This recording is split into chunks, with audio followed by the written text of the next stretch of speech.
भेंट मुलाकात कार्यक्रम संपन्न हुए और जिसमें अभी रायगढ़, खरसिया, धर्मजयगढ़ और ललूंगा ये सारे विधानसभा कंप्लीट हुए और सभी जगह बहुत अच्छी सारी शासकीय योजनाओं के बारे में फीडबैक है। बहुत सारे विकास कार्य के डिमांड थे, उसे हमने घोषित भी किया। बहुत सारे लोकार्पण और भूमि पूजन भी।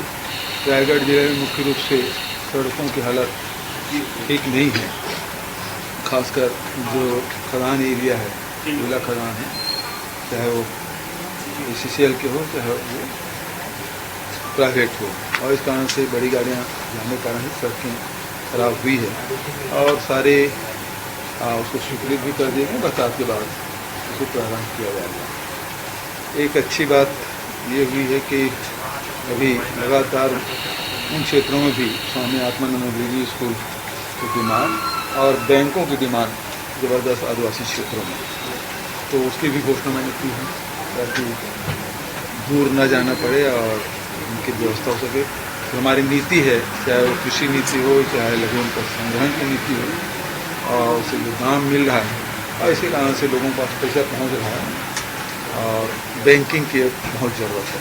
भारतीय जनता पार्टी ने स्वीकार किया कि पिछले 15 साल से मात्रात्मक कृषि सुधरी नहीं, जिसमें रमन सिंह मुख्यमंत्री थे और जब आखिरी बार भी उन्होंने चिट्ठी लिखी तब भी केंद्र में उनकी सरकार थी,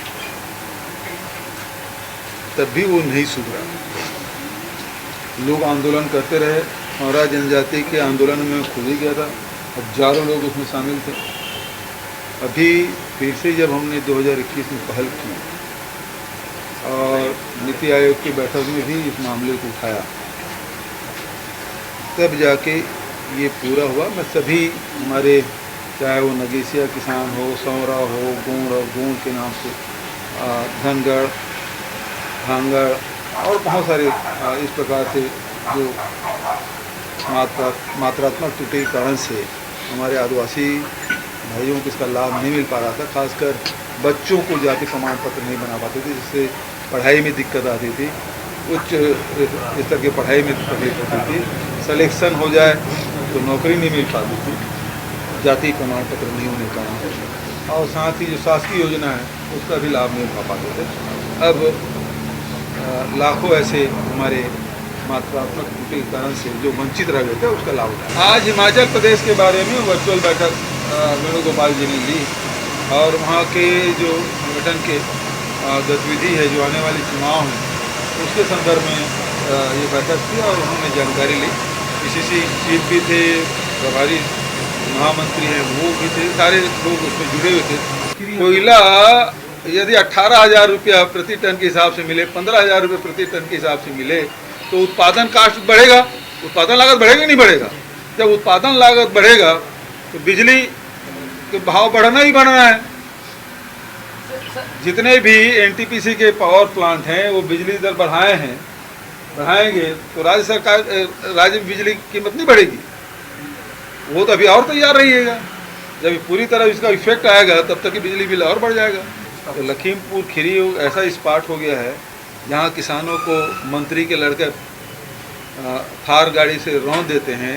दूसरा, दलित बच्ची जो नाबालिग बच्ची है उसको मार के टांग दिया जाता है, और ये कानून व्यवस्था की स्थिति उत्तर प्रदेश में, क्योंकि हालात तो ठीक नहीं है और राष्ट्रीय उपाध्यक्ष को उसके बारे में बयान देना चाहिए। देखिए, केंद्र सरकार को इससे कोई लेना देना नहीं कि आम जनता को इससे क्या परेशानी हो रही है। लगातार ऐसे निर्णय ले रहे हैं जिससे जनता को परेशानी है। जब से रेल यातायात शुरू हुई है तब से सरकार ने कभी रेल बंद नहीं किया। आंदोलन चलते बंद हो जाए या संधारण के लिए 1-2 दिन के लिए बंद हो जाए, महीनों तक के सैकड़ों ट्रेनें बंद हो,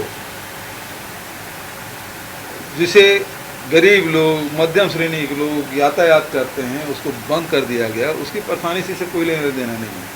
सेवा इनका एजेंडा में नहीं है, इनका एजेंडा पैसा कमाना है, चाहे वो तेल बेच के हो, क्रूड ऑयल सस्ता हो गया लेकिन आपको महंगा मिल रहा है, पेट्रोल डीजल रसोई गैस मिट्टी तेल।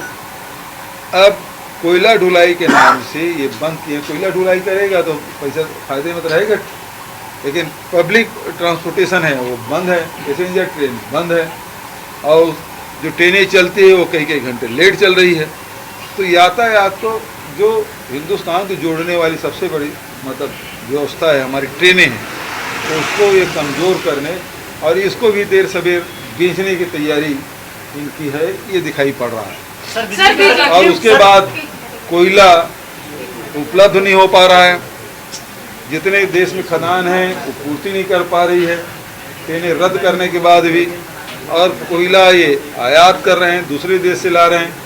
यहाँ के कोयला 3-4 हज़ार रुपये प्रति टन है, तो बाहर से कोयला 15,000 से 18,000 रुपया प्रति टन है, और इसके कारण से बिजली जो उत्पादन है वो महंगा हो रहा है। अभी तो थोड़ा बढ़ा है, ये और बढ़ेगा, क्योंकि कोयला अब 18,000 रुपये में जब आप प्रति टन में खरीदेंगे तो फिर बिजली फिर महंगी होगी।